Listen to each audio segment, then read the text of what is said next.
Okay. Invite yourself into your space. Take a really comfortable seat. Actually, I'm going to change the seat up. I want you to sit in Vajrasana. So grab your 2 blocks and stack them and put them under your hips.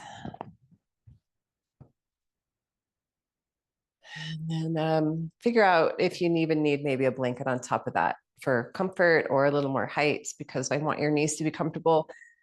If this is not comfortable for your knees, then go back to a seat that you know that you like and let that be the one. We will come back here a few times during the practice. So this is where I wanted to start you. We're in the clarity series with our guide Agni. And Agni, A-G-N-I, Agni, he is the fire god. The Rig Veda, which is one of the just most informative ancient yogic texts, opens with the word Agni. And in fact, a lot of the ancient texts, if you just read the very first word, if you pick it up an ancient text in yoga and you open to the first page and you look at the first word, that will give you a very a good idea of how the entire rest of the text is going to extrapolate on that one word. And so Agni starts off the Rig Veda, meaning that the practices are about transformation. They're about building the alchemical fire of the heart and really pouring ourselves into this purification practice. So as we embrace Agni, we get to learn more about him, and we will over the next few weeks. Each practice to follow will build and also repeat this similar shapes, similar mudras, similar breath practices, similar sequence, so that we can cultivate that deeper self-knowing and build an unshakable trust and confidence in the practice that holds us and supports us in transforming those parts of ourselves that we're ready to give to the fire of our own heart. And I think that's an important phrase, the fire of your own heart. It's a tantric phrase.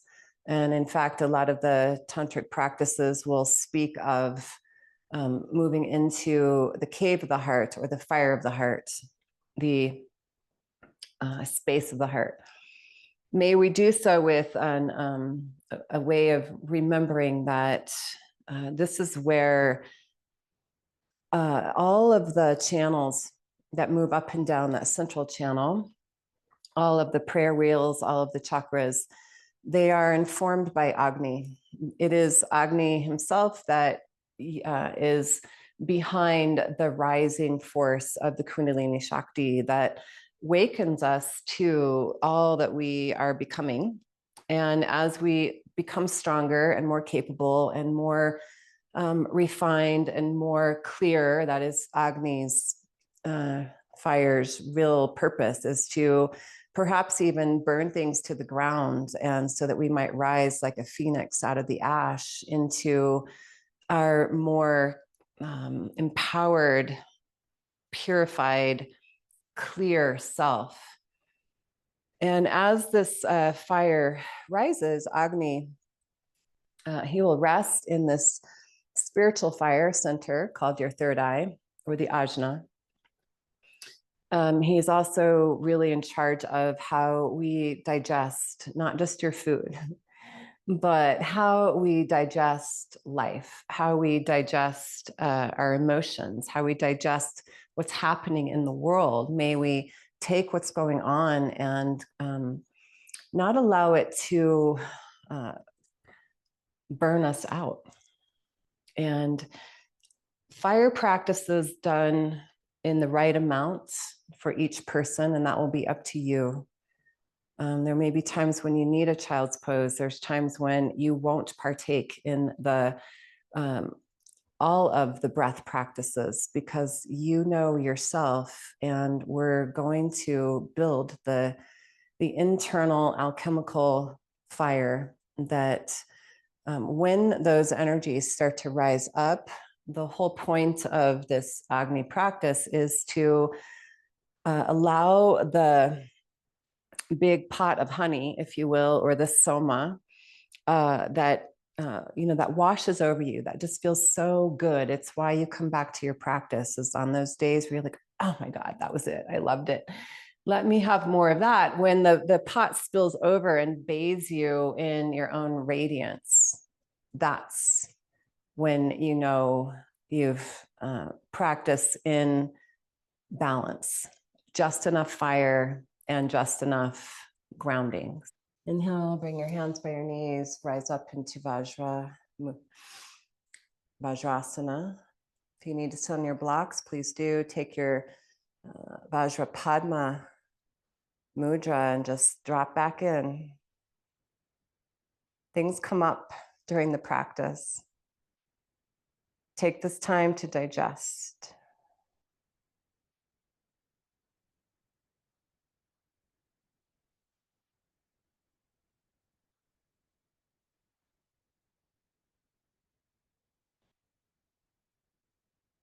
Take this time to soften and let the exhalations release tension.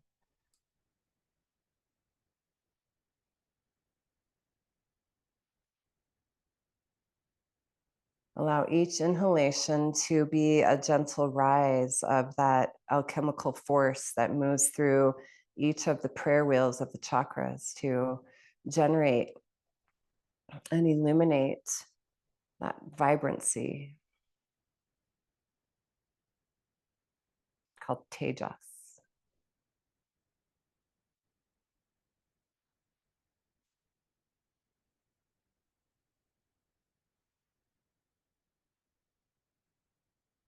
And we'll wrap your hands behind you, interlacing your fingers.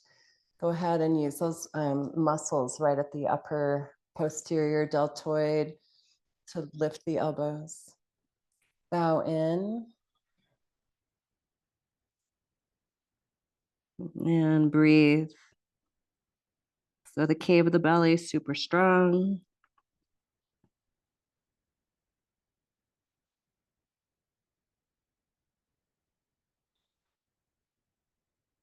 Breath by breath.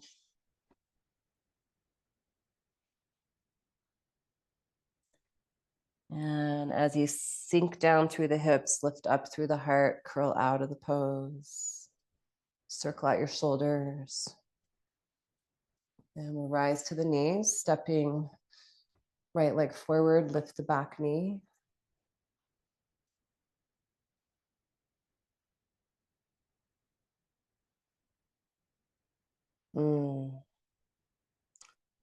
Hakini Mudra.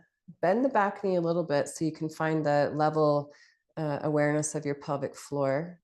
And then keep the belly toned as you lift the upper inner back thigh and knee and bow the heart forward.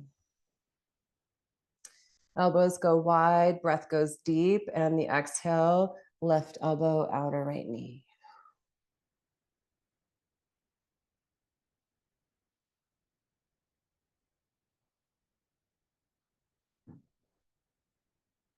Turn the eyes towards your front big toe. And with your exhale, step the back foot forward. Inhale, cactus, chair pose. Exhale, Tadasana. Let yourself be strong. Breathe, receive.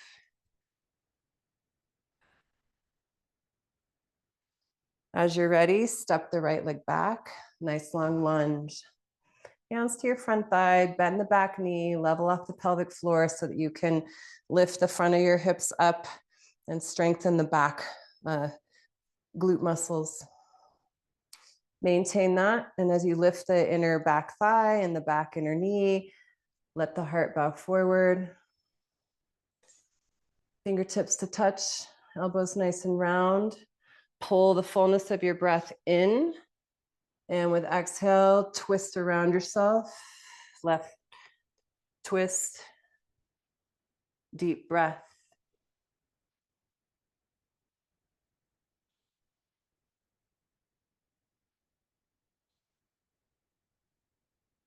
Beautiful. And eyes to the front big toe. Wait for your exhale and use the exhale. Step forward. Honor the strength of your legs and rise up into your heart. Tadasana. Palms forward. Shoulder blades steady. Breath full. Inhale, arms out and up. Exhale, strong, strong legs. Do you need the knee bend if you fold forward, or can you keep the legs straight? It's all about knowing what your lower back needs. Inhale, side body's long. And exhale, step back, dog. Strong hands.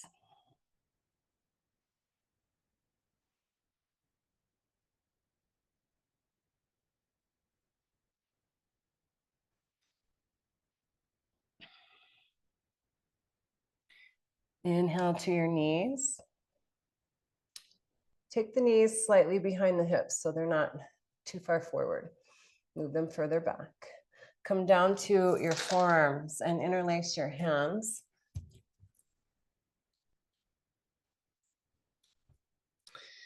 Look at the outer elbow and make sure it's not any wider than your outer shoulder. Push the ulnar side of your wrist, the pinky side of your wrist down, right where your wristwatch would be or your bracelet, and cock the hands back towards you. Bring your upper arm bones over your elbow creases, and then as you tone your core, soften the back of the heart.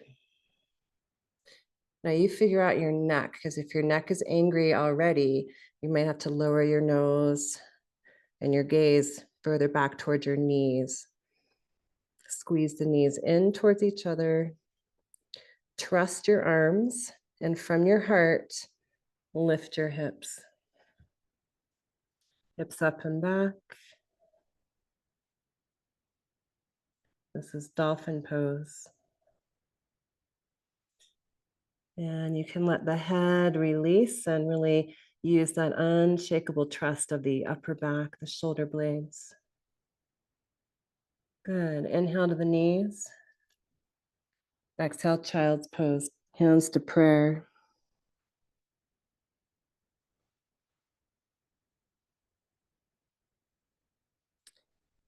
One of the things that happens when we start to strengthen our core and ignite the fire of Agni, so that we're better digesting life, is we start to lose our fear of moving forward in life. And that fear of moving forward has been linked to tight, recalcitrant hamstring muscles.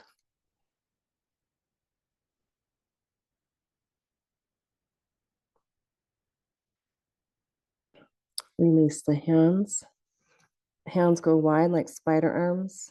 Squeeze your elbows towards your shoulder blades towards your spine, and then lift your head. Come on up. Coming forward to all fours. Find that strong placement of your hands.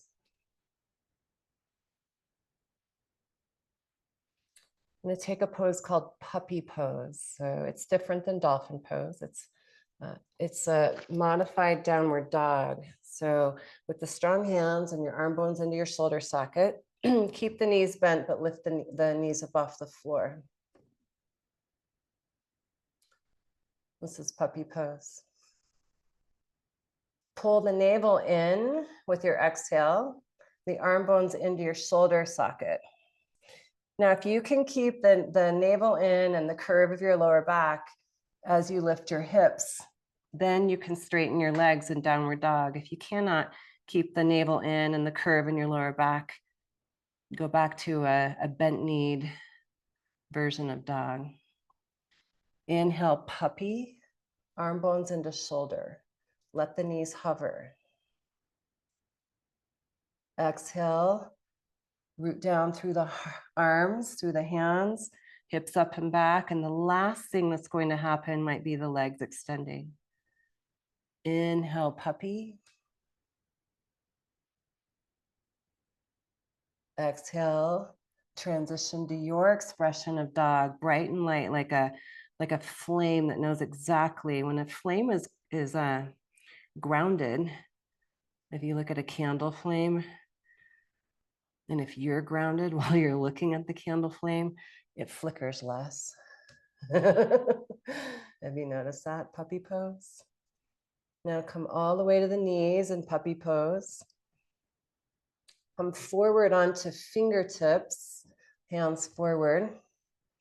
Pressing the fingertips down, lift the upper arm bones and armpits away from the floor. Zip up your navel like that strong exhale.